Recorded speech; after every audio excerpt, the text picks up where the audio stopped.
దేవుని నామానికి మహిమ కలుగును గాక. నాకు ఈ అవకాశం ఇచ్చిన పాస్టర్ గారికి వందనాలు.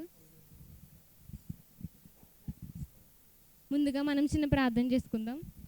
స్తోత్రం స్తోత్రం స్తోత్రం స్తోత్రం సకల ఆశీర్వాదాలు కానుభూతుడైన మా దేవ, మా పరలోకపు తండ్రి, అయ్యా నీ యొక్క ఘనమైన నామానికి, నీ పరిశుద్ధమైన నామానికి లెక్కలేని వందనాలు, స్తుతులు, స్తోత్రాలు చెల్లించుకుంటున్నాం తండ్రి. నాయన ఈరోజు నీ యొక్క సన్నిధిలో గడపడానికి యేసయ్య మీరు మాకు ఇచ్చిన కృపను బట్టి దేవానికి వందనాలు, స్తుతులు, స్తోత్రాలు చెల్లించుకున్నాం తండ్రి. నాయన అర్హత లేని, యోగ్యత లేనిదన్నయ్య అయినప్పటికీ కూడా నా ప్రభు నీ యొక్క వాక్యం చెప్పడానికి నీ యొక్క సన్నిధికి వచ్చినాయా, దయతో కృపతో జ్ఞాపకం చేసుకోండి అయ్యా. నా మాటలు కదా నీ మాటలు తండ్రి ప్రభు నేను పలికేలాగా మీరు నాకు జ్ఞానం ఇవ్వమని నీ యొక్క ఉన్నతమైన నామాన్ని బట్టి వేడుకుంటున్నాను తండ్రి.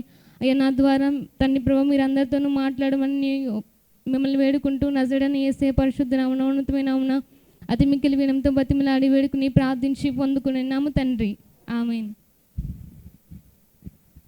హల్లెలూయా, హల్లెలూయా. అందరూ చెప్పిన టాపిక్కే తీసుకున్నాను. దేవుడు చాలాసార్లు మనం ప్రార్థన చేస్తాం కదా, ప్రార్థన చేసినప్పుడు జవాబు అనేది రాదు. ఈ అంశం గురించి మన చర్చిలో చాలామంది చాలాసార్లు చెప్పిన వాక్యమే అయినప్పటికీ మనం ఒకసారి మళ్ళీ దాన్ని ధ్యానం చేసుకుందాం. మనం చాలాసార్లు ప్రార్థన చేస్తాం, ప్రతిరోజు ప్రార్థన చేసుకుంటాం కానీ కొన్ని ప్రార్థనలకి జవాబు వస్తుంది, కానీ కొన్ని ప్రార్థనలకి జవాబు రాదు. ఎందుకు రాదు అంటే మనకి తెలియదు. మనం అనుకుంటాం మనం ప్రార్థనలో గడుపుతున్నాం, బాగా ప్రార్థన చేసుకుంటున్నాము, మనకంటే ప్రార్థన బల్లి ప్రపంచంలో ఎవరు లేరు అన్న ఫీలింగ్లో మనం ఉంటాం, కానీ మన ప్రార్థనకి మాత్రం జవాబు అనేది రాదు.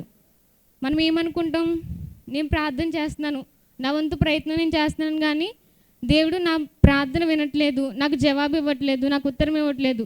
ప్రతి ఒక్కరికి కార్యం చేస్తున్నాడు కానీ నా ప్రార్థన మాత్రం వినట్లేదు, నాకు మాత్రం కార్యం చేయట్లేదు అని రివర్స్లో దేవుణ్ణి మనం మాట్లాడుతూ ఉంటాం. కానీ దేవుడు ఎందుకు మన ప్రార్థన విని మనకి జవాబు ఇవ్వట్లేదు? దేవుడు అసలు ఎవరి ప్రార్థన వినట్లేదు. ఎలాంటి ప్రార్థన అయితే దేవుడు వినడో ఈరోజు మనం 2-3 అంశాలు నేర్చుకుందాం. అలాగే ఎలాంటి ప్రార్థన వింటాడో కూడా, ఎవరి ప్రార్థన వింటాడో కూడా 2-3 అంశాలు మనం నేర్చుకుందాం ఈరోజు. కీర్తనల గ్రంథం 66వ అధ్యాయం 18వ వచనం చదువుకుందాం.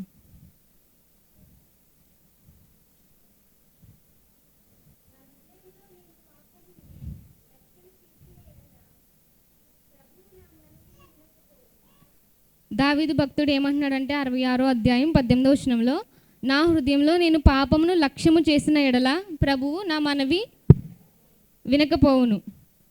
మన ప్రార్థనకి జవాబు రాకపోవడానికి కారణం ఏంటంటే, ఒకటి, మనం మన ప్రార్థనలో పాపం ఉంచుకొని ప్రార్థన చేస్తున్నాం అన్నమాట. పాపం అంటే ఇప్పుడు దేవుడు అన్నాడు ఆజ్ఞాతిక్రమమే పాపం. మనకి దేవుడు ప్రతి వారము లేదా మనం ఎక్కడికి మీటింగ్కి వెళ్ళినా దైవజనుల ద్వారా దేవుడు ప్రతిరోజు మనతో మాట్లాడుతూ ఉంటాడు.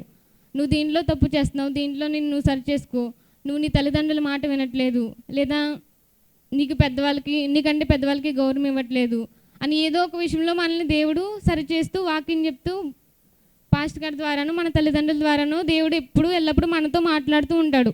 మనం అవి వింటామే కానీ పెడచెవిన పెట్టేస్తాం, వినం. ఇంకా ఆలోచన చేసినట్లయితే సినిమాలు సీరియళ్ళు చూడకూడదు. ఒక పక్కన సినిమాలు సీరియళ్ళు చూసేస్తాం, ఒక పక్కన ప్రార్థన చేసేసుకుంటాం. ఏమనుకుంటామంటే పడుకున్నప్పుడు ఏంటేంటో ఆలోచనలు వచ్చేస్తున్నాయి, ఏంటేంటో తలంపులు వచ్చేస్తున్నాయి అనుకుంటాం. మనం ఉదయం అంతా ఏదైతే చూస్తామో అదే మన మనసులోకి వస్తుంది. ఇంకోటి ఏంటంటే మనం ప్రార్థన చేసుకుంటాం కానీ ప్రార్థనలో మన మనసు ఉండదు. మనం ప్రార్థనలోనే ఉంటాము, ప్రార్థన చేస్తాం కానీ ఆలోచనలు మాత్రం అక్కడ ఇలా అయింది, ఇక్కడ అలా అయింది, నాకు ఈ కష్టం వచ్చింది, నాకు ఇబ్బంది వచ్చింది, తీరదా మన ప్రార్థనలోనే అనుమానం ఉంటుంది. అంటే అక్కడ దేవుడి మీద మనకి నమ్మకం లేనట్టు. దేవుడిని నమ్మితేనే కదా మనం కార్యాలు చూస్తాం. దేవుడిని నమ్మకుండా ఏం చేస్తాం? ప్రార్థన చేసుకుంటాం కానీ ప్రార్థన మీద మనసు ఉండదు. ఇలాంటి ప్రార్థన దేవుడు వినడు, అంగీకరించడు. ఇంకొక వచనం మనం చూద్దాం. సామెతల గ్రంథం 28వ అధ్యాయం 9వ వచనం. ధర్మశాస్త్రం వినబడకుండగా చెవిని తొలగించుకొని వాని ప్రార్థన హేయము. ఇక్కడ దేవుడు సొలొమోను ద్వారా రాయించబడిన గ్రంథం 28వ అధ్యాయం 9వ వచనంలో ఏమంటున్నాడంటే, ధర్మశాస్త్రం వినబడకుండా చెవిని తొలగించుకొని వాని ప్రార్థన హేయము. ఇందాక అన్నాం కదా, దైవజనం ద్వారా దేవుడు మనతో మాట్లాడతాడు. ఇక్కడ నుంచున్న వ్యక్తిని చూసి అతను ఎలా ఉన్నాడు, అతను ఏ హైట్లో ఉన్నాడు, అతను ఏ పర్సనాలిటీలో ఉన్నాడు, అతను ఎలా చెప్తున్నాడు అని చూస్తాం. కానీ దేవుడు మనతో మాట్లాడుతున్నాడు అన్న విషయాన్ని మాత్రం గ్రహించుకోము. అక్కడ ఏం చెప్పబడుతుంది? వాక్యం చెప్పబడుతుంది. వాక్యం అంటే దేవుని యొక్క ధర్మశాస్త్రం అక్కడ మనకి వినబడుతుంది. దేవుడు ఏమంటున్నాడు? ధర్మశాస్త్రం వినబడకుండా చెవిని తొలగించుకొని వాని ప్రార్థన హేయము. ఇక్కడ వాక్యం ఏమని చెప్పబడుతుంది? మనల్ని మనం సరి చేసుకోమని చెప్పబడుతుంది. కానీ మనం వాక్యం వింటున్నామా? వినట్లేదు. ఒకవేళ విన్నా ఏం చేస్తున్నాం? దాన్ని అనుసరించి నడుచుకోవట్లేదు. సో దేవుడు అంటున్నాడు, నా వాక్యం విని దాన్ని మనం అనుసరించి నడుచుకుంటే దేవుడు మన ప్రార్థన ఆలకిస్తాడు. మనం వాక్యాన్ని పడిచవని పెడుతున్నాం కాబట్టి దేవుడు మన ప్రార్థన ఆలకించట్లేదు. కాబట్టి మన ప్రార్థనకి జవాబు రావడంలో ఇది కూడా ఒక కారణం. ఏంటంటే వాక్యాన్ని మనం వినకపోవడం, వినినా దాన్ని మన జీవితానికి అప్లై చేసుకోకపోవడం, అదొక కారణం అన్నమాట. యెషయా గ్రంథం 1వ అధ్యాయం 15వ వచనం మనం చదువుకుందాం.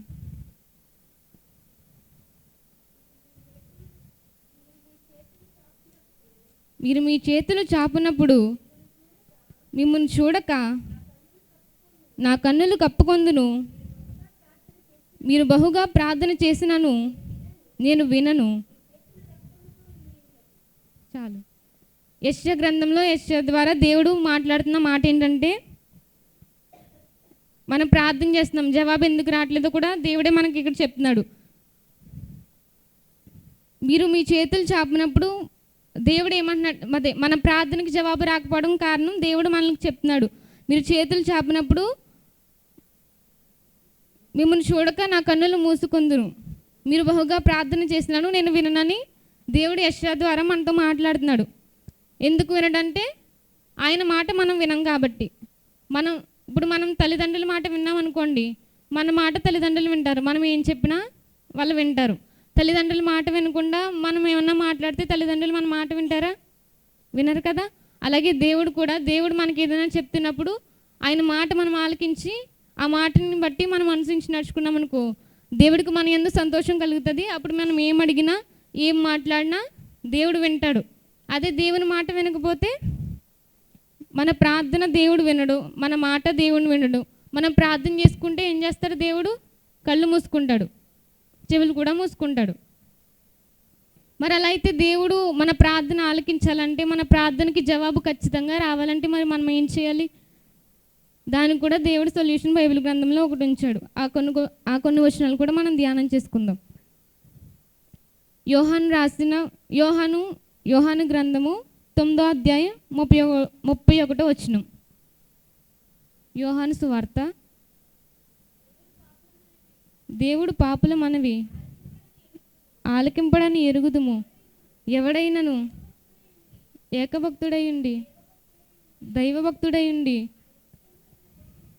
ఆయన చిత్తము చొప్పున జరిగించిన ఎడల ఆయన వాని మనవి ఆలకించును.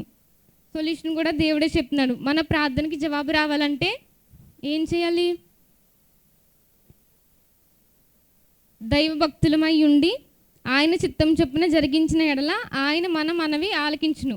అంటే ఆయన చిత్తం, ఆయన మనకి ఏదైతే బోధిస్తున్నారో, ఆయన మనతో ఏదైతే మాట్లాడుతున్నారో ఆ మాటలు మనం అంగీకరించి ఆయన చెప్పిన విధంగా మనం నడుచుకున్నాం అనుకోండి, దేవుడు మనకు బోధిస్తాడు కదా. మనం తప్పు మార్గంలో వెళ్తుంటే చెప్తాడు, మనము తప్పు రూట్లో వెళ్తుంటే ఇది కాదు దీనిలో నడవండి అని దేవుడు మనకి చెప్తాడు. మన తల్లిదండ్రుల ద్వారానే చెప్తాడు, లేదా దైవజనుల ద్వారా చెప్తాడు, లేదా మనం త్రోవ తప్పిపోతున్నప్పుడు మన పక్కన ఎవరుంటే, మన స్నేహితులు ఉన్నా సరే, మన స్నేహితుల ద్వారా దేవుడు మనతో మాట్లాడతాడు. దేవుడు మనకి మాట ఇచ్చినప్పుడు ఆ మాట కనుక మనం విని ఆయన చిత్త ప్రకారం, ఆయన ఏదైతే చెప్పారో ఆయన చిత్త ప్రకారమే నడుచుకుంటే కనుక ఖచ్చితంగా ఆయన మనవి ఆలకిస్తాడనమాట. ఆయన మాట మనం వింటే మన మాట ఆయన వింటాడు. అప్పుడు మన ప్రార్థనకి జవాబు వస్తుంది. బైబిల్ గ్రంథంలో సంఖ్యాకాండం 22వ అధ్యాయం మొత్తం చదివినట్లయితే బిలాము అనే ఒక ప్రవక్త గురించి వ్రాయబడి ఉంటుందన్నమాట. అయితే ఆ ప్రవక్త దేవుని యొక్క ప్రవక్త. అయితే బాలాకు అనే ఒక రాజు బిలాం అనే ప్రవక్తని ఇశ్రాయేల్ని శపించమని అడుగుతాడు. ఆయనకి ఎన్నో బహుమతులు కూడా ఇస్తాడు. ఎంతో ధనం ఇచ్చి ఆ యొక్క ప్రవక్తని ఇశ్రాయేల్ని శపించమని అడుగుతాడు. బిలాం ఎవరు? దేవుని యొక్క ప్రవక్త. దేవుని యొక్క ప్రవక్త అయినప్పుడు ఏం చేయాలి? దేవుడు ఏం చెప్తే అది చేయాలి. ఇశ్రాయేల్ ఎవరు? దేవుని యొక్క ప్రజలు. దేవుని యొక్క ప్రజలు అంటే దేవునికి ఇష్టమైన వాళ్ళు. దేవునికి ఇష్టమైన వాళ్ళని దేవుని ప్రవక్త శపిస్తే దేవుడు ఊరుకుంటాడా? ఊరుకోడు. కానీ బిలాం ఏం చేస్తున్నాడు? బాలాకి ఇచ్చిన కానుకలను చూసి వాటిని యందు ఆసక్తి పడి దేవుని యొక్క ప్రజల్ని శపించడానికి సిద్ధపడ్డాడు. కానీ అప్పటికి బిలాము ప్రార్థన చేస్తున్నాడు. ఏమని? బాలకు చెప్పిన విషయం గురించి దేవుడి దగ్గర బిలాము ప్రార్థన చేస్తున్నాడు. ఆయన చేసిన ప్రార్థన కరెక్టా? దేవుడని నీ ప్రజల్ని శపిస్తాను, నాకు సహాయం చేయండి, ఎంతవరకు కరెక్ట్? కాదు కదా. అప్పుడు అతని ప్రార్థనలో ఏముంది? పాపం ఉంది. కాబట్టి దేవుడు ఆయన ప్రార్థన ఆలకించలేదన్నమాట.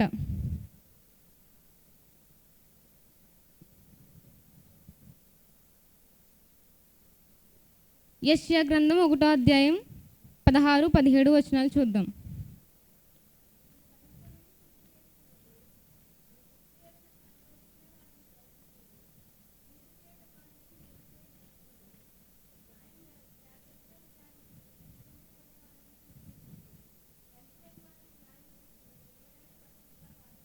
చాలు. దేవుడు మన ప్రార్థన ఆలకించాలంటే దేవుడు ఏం చెప్తున్నాడంటే ఇక్కడ మిమ్మల్ని మీరు ఫస్ట్ కడుక్కోండి, అంటే హృదయాన్ని శుద్ధి చేసుకోండి. తర్వాత మన దృష్టిలు దేవునికి కనబడకుండా తొలగించుకోవాలి. అంటే మనం ఏదైతే దేవునికి అసహ్యం కలిగించే పనులు చేస్తున్నామో ఆ పనులను మనం సరి చేసుకోవాలన్నమాట. మనం ఫస్ట్ ఆఫ్ ఆల్ మనల్ని మనం సరి చేసుకుని అప్పుడు దేవుణ్ణి ఏమడిగినా దేవుడు మనకి అనుగ్రహిస్తాడు. మనమేమో మన పొరుగు వారిని ప్రేమించం. దేవుడు చెప్పిన ఆజ్ఞ ఏంటి? మన పొరుగు వారిని మనం ప్రేమించాలి. కానీ మనం ప్రేమిస్తామా? మనం ప్రేమించం. మనకంటే వాళ్ళు ఎక్కువ ఉన్నత స్థితిలో ఉంటే మనకి ఇష్టపడం. వాళ్ళు మనకంటే బాగా చదివినా లేదా మనకంటే బాగా ప్రతి దాంట్లో ఉన్న వాళ్ళైనా ఏ విషయంలో అయినా మనకంటే ఎవరైనా ఎక్కువగా ఉంటే అది మనం సహించలేం, ఓర్చుకోలేం. దేవుడు అదే అంటున్నాడు. అప్పుడు మనం వాళ్ళ పట్ల ఏంటి? కీడు చేస్తాం కదా. మనకంటే ఎవరైనా బాగా మంచిగా ఉంటే వాళ్ళని చూసి మనం సహించలేం, కీడు చేయడానికైనా వెనకాడం. దేవుడు అదే అంటున్నాడు, కీడు చేయటం మాని మేలు చేయమంటున్నాడు. కొంతమంది ఉన్న వాళ్ళని లేని వాళ్ళని భేదాలు చూపించి ఒకరి పట్ల ఒకరి న్యాయంగా తీర్పులు తీరుస్తూ ఉంటారు. అవి కూడా దేవుడికి నచ్చవన్నమాట. న్యాయాన్ని కూడా జాగ్రత్తగా విచారించాలని దేవుడు చెప్తున్నాడు. అలాగే మనం హింసించకూడదు అని కూడా దేవుడు మాట్లాడుతున్నాడు. ఇలాంటి విషయాలన్నీ మనం చేస్తూ ఉంటే దేవుని మాట మనం విన్నట్టు. దేవుడి ఈ వాక్యాల ద్వారా మనతో మాట్లాడుతున్నాడు. మీరు ఇలా చేయండి, మీరు ఇలా చేయొద్దు, కీడు చేయకండి, మేలు చేయండి, అపకారం చేయకండి, ఉపకారం చేయండి, మంచిగా ఉండండి, శత్రువులను ప్రేమించండి. ఇలా దేవుడు మనకు చెప్తూ ఉన్నాడు కదా. ఆ చెప్పిన ప్రతి మాట మనం వింటే అప్పుడు దేవుడు మన ప్రార్థన ఆలకిస్తాడు. వినకపోతే ఆయన కూడా మన మాట వినడు, మన ప్రార్థనకు ఆయన జవాబు ఇవ్వడు. దానియేలు గ్రంథం 6వ అధ్యాయం 10వ వచనంలో చూసినట్లయితే దానియేలు ఎలాంటి వాడు? దేవుని యందు భయభక్తులు కలిగి ఉన్నవాడు. ఇప్పటి వరకు మనం చదువుకున్న వచనాలు ఉన్నాయి కదా. దేవుడు మన ప్రార్థన ఆలకించాలంటే ఏం చేయాలి అంటే కొన్ని రిఫరెన్స్లు చదివాం మనం. దాంట్లో దేవుడు చాలా చక్కగా వివరించాడు. ఇలా చేయాలి, ఇలా చేస్తే దేవుని యందు భయభక్తులు కలిగి ఉంటే దేవుడు మన ప్రార్థన ఆలకిస్తాడని దేవుడు తన వాక్యం ద్వారా చెప్పాడు కదా. అలాగే దానియేలు దేవుని యందు దేవుడు ఎలా అయితే చెప్పాడో అలాగే దానియేలు దేవుని యందు భయభక్తులు కలిగి ఉన్నాడు. దానియేలుకి శ్రమ వచ్చినప్పుడు, సింహాన బోన్లో వేయబడినప్పుడు ప్రాణాలతో సహితం బయటకు వచ్చాడంటే అదే అతని ప్రవర్తన కదా. దేవుని యందు భయభక్తులు కలిగి ఉన్నాడు కాబట్టే దానియేలు సింహాల బోన్లో వేసినా కూడా ప్రాణాలతో బయటికి తిరిగి వచ్చాడు. మనమైతే ప్రాణాలతో బయటికి తిరిగి వస్తామా? నిజంగా దానియేలు ప్లేస్లో మనం ఉంటే అప్పటికప్పుడు సింహాలు మనం తినేసే ఉండే. ఒకవేళ తినకపోయినా అక్కడ కూర్చుని దేవుని దూషిస్తాం. ఏమనంటే ఇదిగో నేను నమ్ముకున్నాను, నిన్ను బట్టి నన్ను ఈ బోన్లో పడేశారు అని దేవుణ్ణి ఆ శ్రమలో మనం ఉన్నప్పుడు దేవుణ్ణి దూషిస్తాం. దానియేలులాగా మనం ప్రార్థన చేయము. కరెక్టే కదా. అలా దానియేలు భయపడకుండా ఆ సమయంలో కూడా ప్రార్థన చేశాడు కాబట్టి ప్రాణాలతో బయటికి తిరిగి వచ్చాడు. ఈరోజు నేను చెప్పాలనుకున్న అంశం ఏంటంటే, దేవుడు మన ప్రార్థన ఆలకించకపోవడానికి కారణం మనలో లోపాలు ఉన్నాయి. మనం ఎప్పుడైతే మన పాపాన్ని శుద్ధి చేసుకుంటామో, మనం ఎప్పుడైతే మన పాపాన్ని కడుక్కుని దేవుణ్ణి అడుగుతామో, దేవునికి ఇష్టంగా బ్రతికి దేవుని మాట వింటామో, అప్పుడే దేవుడి మాట మనం ఎప్పుడైతే దేవుడి మాట వింటామో దేవుడు అప్పుడు మన మాట వింటాడు. దేవుని చిత్తాన్ని మనం ఎప్పుడైతే జరిగిస్తామో ఆయన మన ప్రతి అవసరతను తీరుస్తాడు. మన ప్రతి ప్రార్థనకి ఖచ్చితంగా జవాబు అనేది వస్తుంది. ఈ చిన్న మాటలు దేవుడు అందరి కొడుకు వినికిడిలో దీవించి ఆశీర్వదించును గాక. ఆమేన్. దేవునికి స్తోత్ర. హల్లెలూయా. చాలా చక్కటి మాటలు తెలియజేసినటువంటి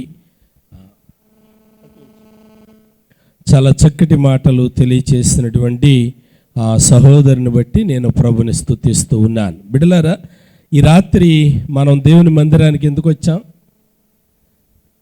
వచ్చామమ్మా? ప్రార్థన చేయటానికి వచ్చాం. ప్రార్థన ఎందుకు చేస్తాము? మన కుటుంబాలలో ఉన్నటువంటి సమస్యలను బట్టి, బాధలను బట్టి, బలహీనతలను బట్టి, నిందలను బట్టి, అవమానములను బట్టి, లేక మనకు కావలసిన వాటి కొరకు ప్రార్థన చేయడానికి దేవుని మందిరానికి వచ్చాం. అంతే కదండి. దేవుని యొక్క మందిరంలో చాలాసేపు కూర్చుండి ప్రార్థనలు చేస్తూ ఉన్నాం, ఎలుగెత్తి ప్రార్థన చేస్తూ ఉన్నాం, గొంతు తడి ఆరిపోయేలాగా ప్రార్థన చేస్తున్నాం, ఎలుగెత్తి ప్రార్థన చేస్తున్నాం. కానీ దేవుడు ఏమంటా ఉన్నాడు?